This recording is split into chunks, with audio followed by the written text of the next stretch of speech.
আরে নজয় ভাই, কেমন আছো? তো আজকাল তোমার কন্ট্রাক্টরি ব্যবসা কেমন চলছে? সেটা কি আর বলতে ভাই, এই কন্ট্রাক্টরি ব্যবসা করে আজ আমি কোটিপতি। একদিন আমি রাস্তার ভিখিরি ছিলাম। তাহলে তোমার দিনকাল এখন ভালোই কাটছে। সে তো বটেই, এখন আমার মাসে লাখ লাখ টাকা ইনকাম।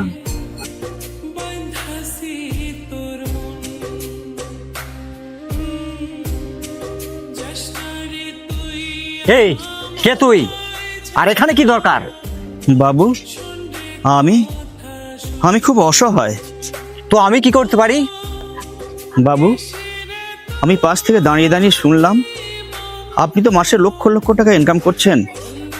দয়া করে আমাকে কিছু সাহায্য করবেন? সাহায্য? আমি এসব ভিখিরি চিকিরিকে সাহায্য করি না। তা কি সাহায্য করতে হবে একটু শুনি। বাবু, আপনি আমাকে 5,000 টাকা দিয়ে সাহায্য করতে পারবেন? আমি আমি এমনি নেব না বাবু, আমি ঠিক আপনার টাকা আমি ঠিক পরিশোধ করে দেবো। তোর মতো একটা রাস্তার ভিখিরিকে 5,000 টাকা আমি কেন দিতে যাব? আর টাকাটা কি রাস্তার খোলাঙ্কুচি নাকি? আজকালকার ভিখারিগুলো এইরকম হয়েছে, টাকার কথা শুনলে গায়ে এসে পড়ে। না বাবু না, আমি কিন্তু ভিখিরি নই। আমি এই টাকাটা আমি ধার হিসাবে নিচ্ছি, আমি ঠিক পরিশোধ করে দেব।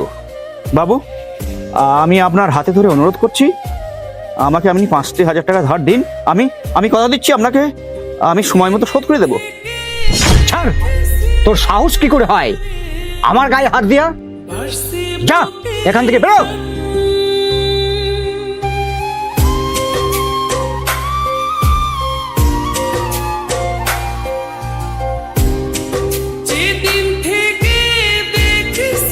আচ্ছা, আপনি কেমন মানুষ যে একটা অসহায় মানুষের সাথে এরকম ব্যবহার করছেন? এই মানুষটাকে ধাক্কা দিয়ে রাস্তায় ফেলে দিচ্ছেন। তার কৈফিয়ত কি তোকে দিতে হবে নাকি? দেখুন দাদা, আমি সেই কৈফিয়ত আপনার কাছে চাইতে আসিনি। আমি এটাই বলতে চাইছি, একটা অসহায় মানুষকে নিয়ে আপনি যে ব্যবহারটা করছেন না, সেই ব্যবহারটা কিন্তু আপনি খুব খারাপ করছেন। আজকে হয়তো আপনার কাছে টাকা আছে, সেই টাকার অহংকারে এই অসহায় মানুষটার সাথে খারাপ ব্যবহার করছেন। কিন্তু একটা কথা মাথায় রাখবেন, সময় কিন্তু মানুষের সব সময় এক থাকে না, সময় কিন্তু পাল্টে যায়। তাই মানুষের সঙ্গে আগে ব্যবহারটা ভালো করতে শিখুন। এই যা যা, তোকে বেশি জ্ঞান দিতে হবে না। আজিজুল, চলো, আমার কাজ আছে।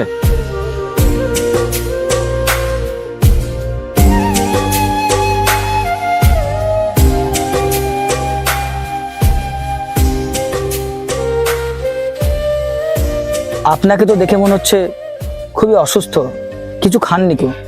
চলুন ওই দোকানে গিয়ে বসুন, আসুন।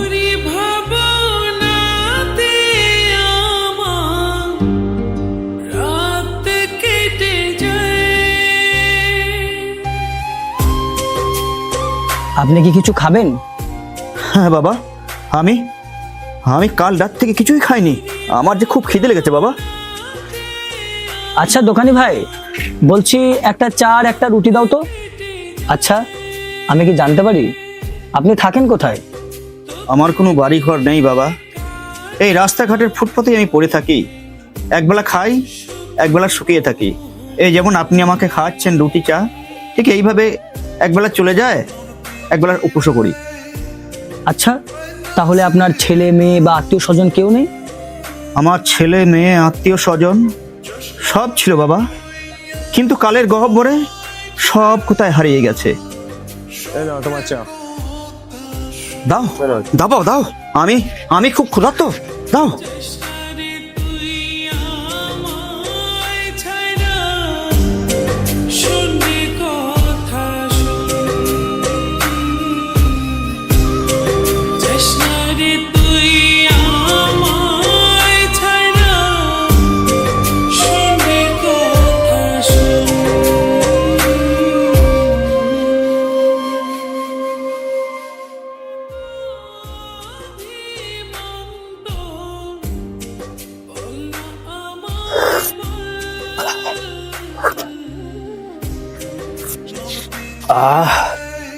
তুমি তুমি আমাকে বাঁচালে বাবা, তুমি তুমি অনেক বড় হবে, তুমি অনেক বড়। তুমি এত কিসের চিন্তা করছো? আপনি ঠিকই বলেছেন, আমি সত্যি খুব চিন্তার মধ্যে আছি। কি করব কিছু বুঝতে পারছি না। আমার মায়ের চিকিৎসার জন্য 50,000 টাকার প্রয়োজন। 50,000 টাকা? হ্যাঁ, কিন্তু মাত্র 10,000 টাকা আমার কাছে আছে। এখন এতগুলো টাকা আমি কি করে ব্যবস্থা করব কিছু বুঝতে পারছি না।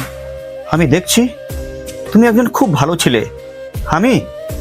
আমি উপরওয়ালার কাছে আমি দোয়া করছি তোর মা দেখবে ঠিক সুস্থ হয়ে উঠবে। আমি কি জানতে পারি ওই লোকটা কেন আপনাকে ধাক্কা দিয়ে ফেলে দিল? বাবা, গরিব হওয়া কি অপরাধ? গরিব বললে কি আমরা মানুষ নই? ওই ভদ্রলোককে হাতে ধরে অনুরোধ করে বললাম, বাবু গো, আমার 5,000 টাকার বিশেষ প্রয়োজন, দয়া করে আমাকে আপনি 5,000 টাকা দিয়ে সাহায্য করুন। কিন্তু কিন্তু সে আমাকে গলা ধাক্কা দিয়ে রাস্তায় ছুঁড়ে ফেলে দিল। আমাকে গলা ধাক্কা দিয়ে- আপনি চুপ করুন, শান্ত হন। আমি বুঝতে পারছি আপনার টাকাটা কতটা প্রয়োজন। এই টাকাটা আপনাকে আমি দেব। এ কি বলছো বাবা? তুমি যে বললে তোমার মায়ের চিকিৎসার জন্য 50,000 টাকার প্রয়োজন, অথচ তুমি... হ্যাঁ, আমিই দেব টাকা। কারণ আমার কাছে যে টাকাটা আছে এই টাকায় আমার মায়ের চিকিৎসা হবে না।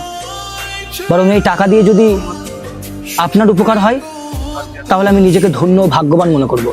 আমি তো চিন্তা করতে পারছি না যে তোমাদের মধ্যে মানুষ এখনো পৃথিবীতে আছে যে নিজের মায়ের চিকিৎসার পরিবর্তে সেই টাকা আমার হাতে তুলে দিচ্ছে।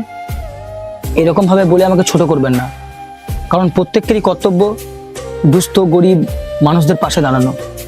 এই নিন, এই ধরুন, আপনি টাকাটা রাখুন। এই ধরুন টাকা, এখানে 10,000 টাকা আছে, এটা আপনার কাছে রাখুন। কিন্তু বাবা, আমার তো 10,000 টাকা লাগবে না, আমার 5,000 হলেই হবে। এই বাবা, আমার এই 5,000 হলেই হবে। তুমি এটা রেখে দাও। আচ্ছা, ঠিক আছে। তুমি কোনো চিন্তা করো না বাবা, আমি ঠিক সময় মতো তোমার টাকা আমি পরিশোধ করে দিয়ে যাব। ঠিক আছে, এটাকে নিয়ে আপনাকে আর চিন্তা করতে হবে না। আমি এখন আসছি, কাজ আছে, বসুন।